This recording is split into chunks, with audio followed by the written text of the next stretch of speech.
Morning! First building site of the week. I've got a dumper to have a look at. I've just noticed there's another one down there though, but they're using that one and they're not using this one, so I'm inclined to think the chances are it might be this one I'm parked next to. Yeah, hope you're all well. Hope you've had a good weekend. 3-day week for me this week. I'm off tomorrow and I'm off on Friday. So yeah. Now, the services that I wanted booked in on Thursday that I couldn't get organised, I'm going to try and book them in for either Wednesday or Thursday this week. So, TA9 dumper. Joys, wet seat. What we're saying, dumper. Telling me to put my seatbelt on, so I'll do that. Still telling me to put my seatbelt on. My backside's getting damp now.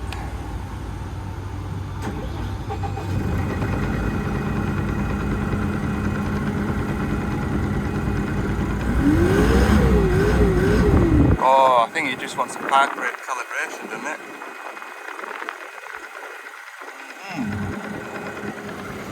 One of them.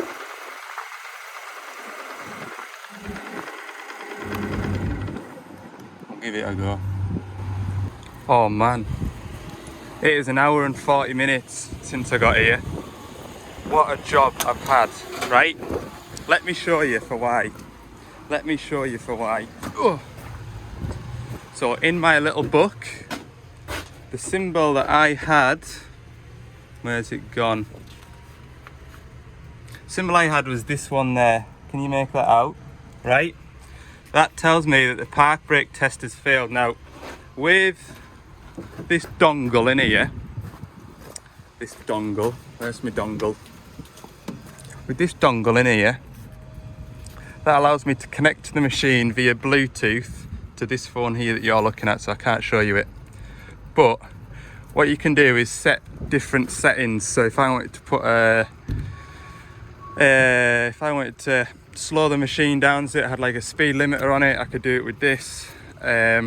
And basically, these earlier machines came with park brake test enabled.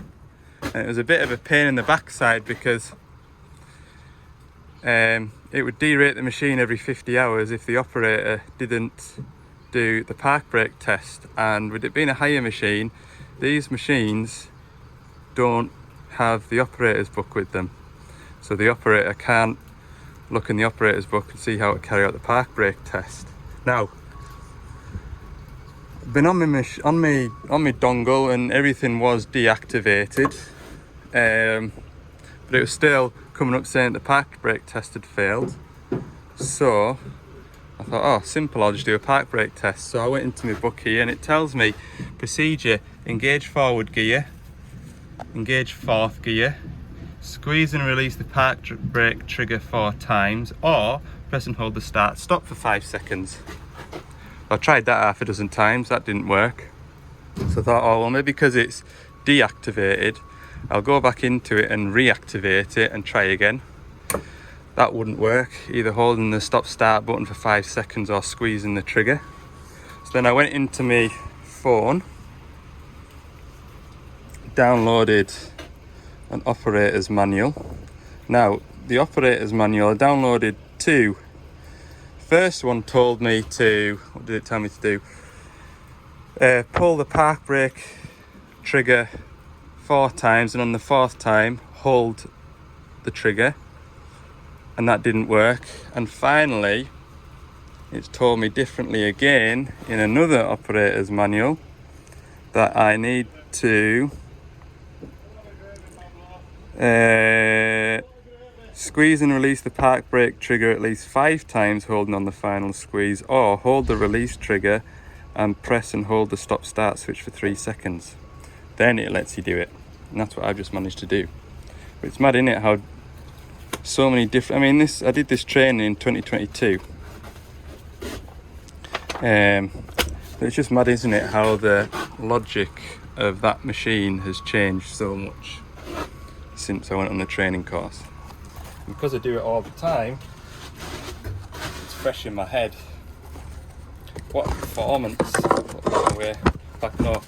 I'll plug back into it just to make sure that it is disabled, but I finally got it.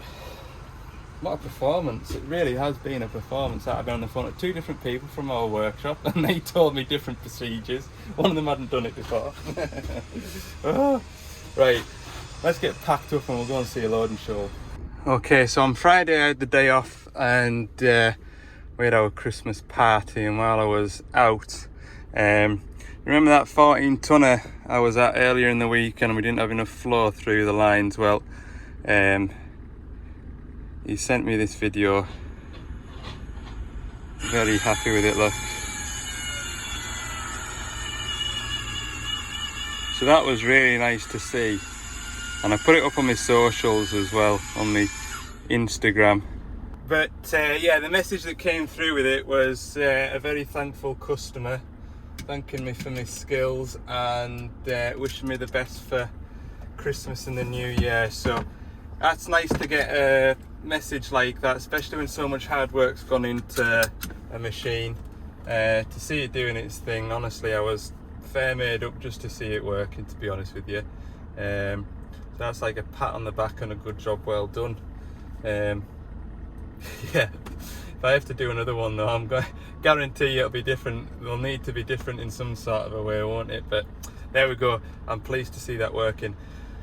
Right, I'm going to go and hunt out a DL350. DL350. So this fan here is hydraulically controlled, and yeah, basically when you start it, it just makes a buzzing noise. That's about all I can tell you so far. I've just been reading the manual for it. So climb up here and start it.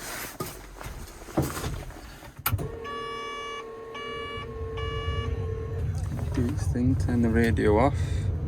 I've got an engine warning, that's for the, turn that noisy thing off. Engine warning, that's for the exhaust brake. But I can hear a hydraulic buzzing noise.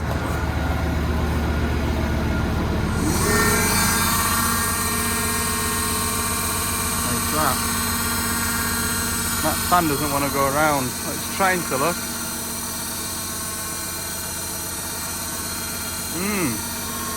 I think the fan motor's going on. I think there's an issue in that. Is that a gearbox maybe? It's trying to go around, isn't it, look? I think what I might do is just pull this off and see what's behind there. It's trying to go around, look. Sounds like something's slipping. Yeah, I just wonder if the drive in here has failed. I presume I'll be able to whiz them bolts out and have a look. That's what I think. That's what I'm going to do. Because, yeah, I'm going to have a look at that first.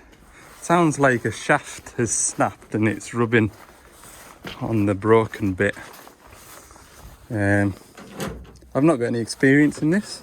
I've just been reading hydraulically how it works, but does sound like it's getting oil. I don't think it's a hydraulic noise now that I've seen it trying to move but not moving.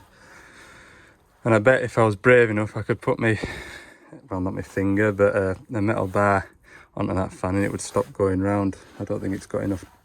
I think there's a drive issue. You can see it's lovely and bright in here, but I'm not complaining because I'm inside. It's nice. Now what I'm hoping is should be able to remove this from that. See what happens. We'll quietly take these 4 bolts out. I think this is just a bit of a gearbox. I think should probably find out. I'm just going to wing it. See what happens. I've never had out to do with these, so don't know what I'll find behind here. But I would imagine there'll be some sort of spline shaft. might have broken. Can't hear anything now, which is strange when I spin it freely.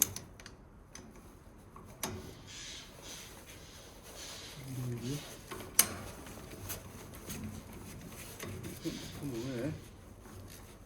Is it? What's it coming away from?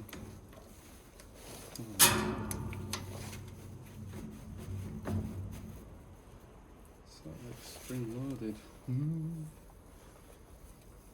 I'll get my whiz gun. Hang on. Whiz that one out.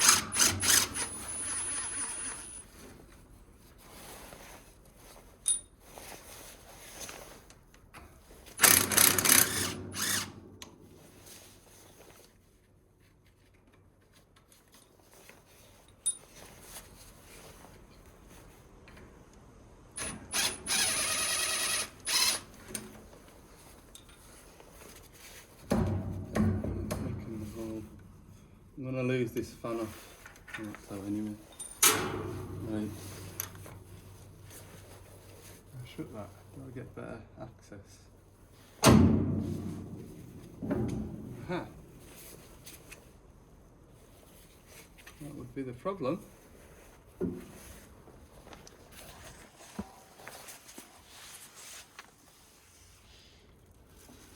Splines have gone in there, look. Can you see?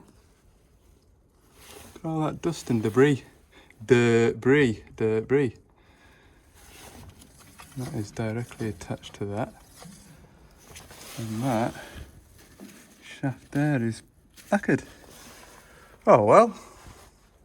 Thought we were going to have a big hydraulic investigation, but it was only when I started it for you there, because when I initially heard it when the operator was here, it was as though it was like a pressure relief valve blowing off.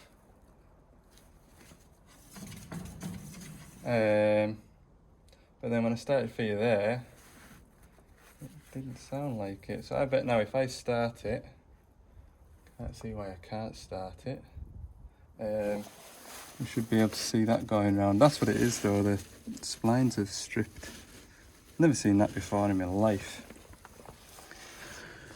Yeah, gosh. Oh, well, I'm pleased about that because I was worried if it was an issue in the motor that any debris would have gone back through the hydraulic system. So that fan is fed from the, I think it was the pilot pump. And when he phoned up about it, I said, is the rest of the machine okay? Oh yeah, the rest of the machine works, no bother. So that kind of told us that pilot-wise everything was okay. Show you in the schematic here.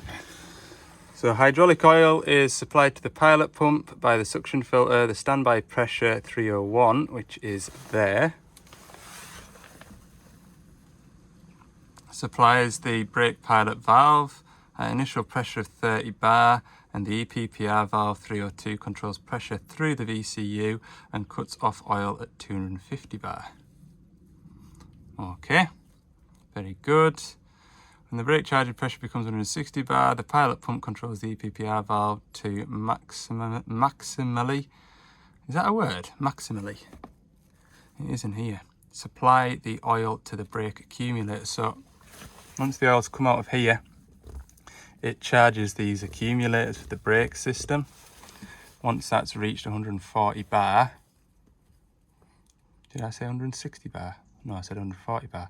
When the brake charging pressure reaches 140 bar, the VCU opens an oil path of the fan drive control valve. So when these have reached 140 bar, the oil is then allowed into the the fan control valve, which is here, and the oil goes through here. And when you press the button in the cab to reverse the fan, you can see that clicks over and it supplies oil the opposite way through the fan motor.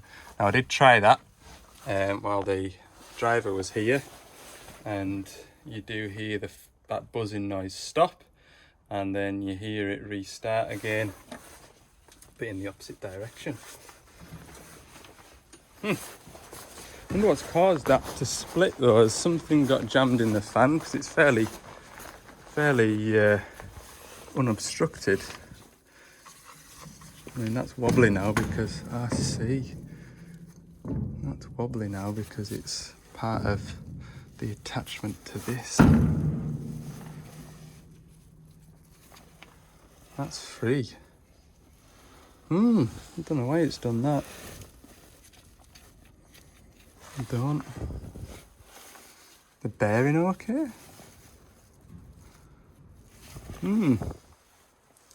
Not sure. I better speak to the customer anyway. See what. Well, it's not going to get any worse, is it? He's been running it since he phoned us on Friday. Just pottering about, making sure not to overheat it. I'll speak to the customer and see what he wants to do, because I can put it back together and it'll just buzz away. Get a new one of them. I don't know whether it's worth replacing the shaft or just the motor in total. See what sort of part supply is. And then one of them.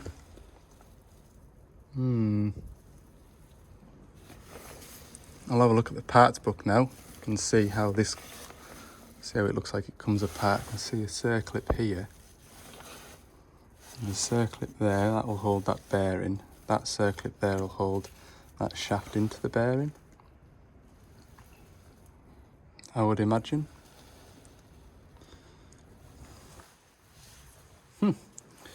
Okay. Right, there's my 350 away to be parked up on site. So yeah, I spoke with the fella and we're gonna, oh here's this phone ringing, hang on. So what was I saying? I'm gonna get the bits ordered for that 350, exhaust brake actuator, fan drive and fan hub, bearing, shaft, whatever it is. Get that sorted. It's only 11:45 now. I'm going to head back to the yard, put a 2,000 hour service on for a DX210 and head up into the borders and service a 210. That'll leave me with less to do when I get my van back, because my van's getting serviced tomorrow. Wednesday I'll come back to that 350, build all that back up, and then Thursday I would have been doing this service that I've got on this afternoon as well as another service, so it just leaves one service to do on Thursday, which means it'll be a nice easy end to the year. Are we on board with that? I'm on board with that. Yes, good. Okay, well it's gonna be miserable like servicing this digger, but be fine. Let's go. Right, what time is it? I said to this fella here, I'll be up here for 2:30, thinking there'd be an hour and 40 minutes. He says, oh, well, I'll meet you at the road end I'll come down for 15:15. It's 2 o'clock, and we're both met on the road up here, so that's good timing. So yeah, I'm half an hour ahead of where I thought I would be. I thought it'd be an hour and 40 minutes up here, but it wasn't just, it was just shy of an hour and a half. Which is good, because I was realising on my way up here, daylight will be disappearing in the next couple of hours, so we'll have the majority of this service done before it comes dark, hopefully. So yeah, I've been up this road a couple of times now for 2 or 3 different customers, believe it or not. So yeah, it's all coming back to us now, it is. Right, we're at our 210. 2,000 hour service. The works. We'll crack on with this then. Belly plate. Right, so I'm just draining the engine oil, which I'm sort of semi keeping an eye on because that drum was sort of full to there. These take 27 litres, so I'm going to fill an empty and part fill one of these. But I'm taking this belly plate off. You can see the dampness there. There's a lot more dampness about around here. So I've taken the plate off up above the valve chest. It looks like it's leaking in a similar spot to another machine that I've repaired for a similar looking oil leak, so I'll sort that out while I'm on with the service. I've done the air filters. I'm just sort of wanting to get this oil filled in here. In fact, that's nearly there now, so I'll just put you down a sec. So I've had this oil leak before. It's on this valve here. You can see how damp it is around here. So I've got this pipe off, this bracket off here, and just pull this out, and I think there'll be a O-ring behind there that'll be a bit shattered. It's the one that I had 2 goes at earlier in the summer, but I know what I'm looking at now. There we go, that's the valve out. You can see there the split O-ring. I'll get that replaced with one from in here. I'm sure I'll have the right one somewhere, just have to look hard enough. Right, have the oil leaks sorted. All the oils have drained out the machine now. I've got the slew gearbox oil drained. Crack on and spin some of these filters. We've got engine oil filter, pilot filter, 2 fuel filters the far side, and the hydraulic return filter. And then just put some oil back in. Rattle through this now before dark.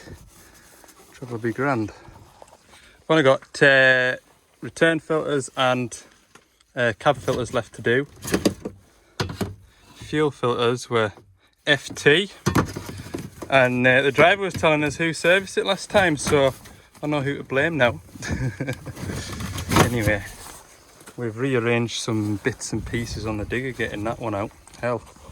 Right, return filter is all that's left, and then oil's back in, and I'll do the cab filters at the end. Everything else looks good. Just gather up some more of these bits and pieces before I leave them lying. And then, yeah, we'll be done before it's night anyway. Okay, as you can see, the machine's back up and running. He's just putting fuel in it, so I'm going to reset the service clock. That one. User menu, maintenance, expendables management. We'll get all these cleared away, look. Lovely job. Right, I'll catch you back in the van in a minute or two.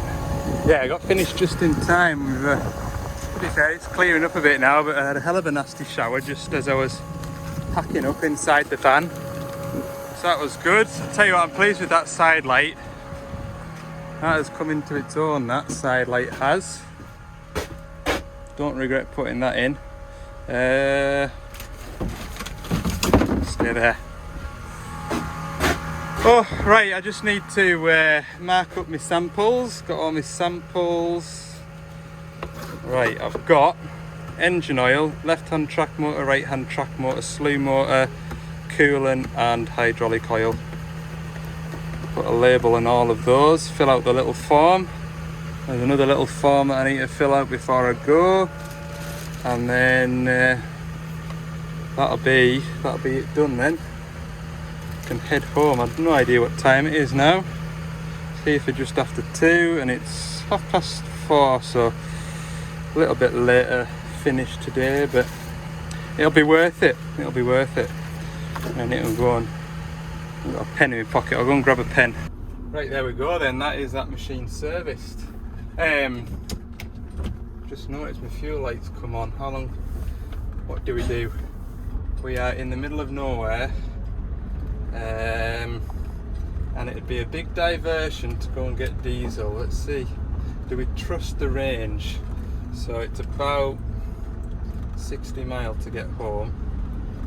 Range is telling me, drum roll please, 65 mile. Damn it, I don't actually think I'll get back through to Carlisle.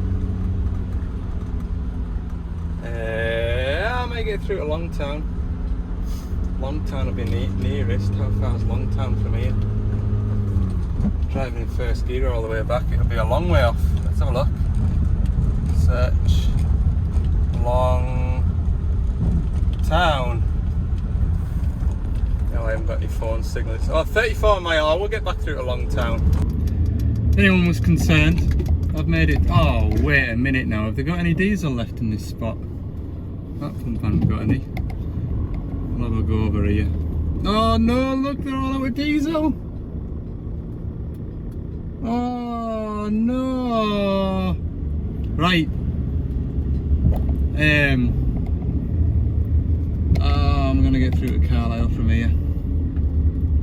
Oh goodness me, that wasn't a good idea. Maybe I should go to Gretna. Let's have a go. Right, I've made it. Let's go get some diesel. See you in the next one.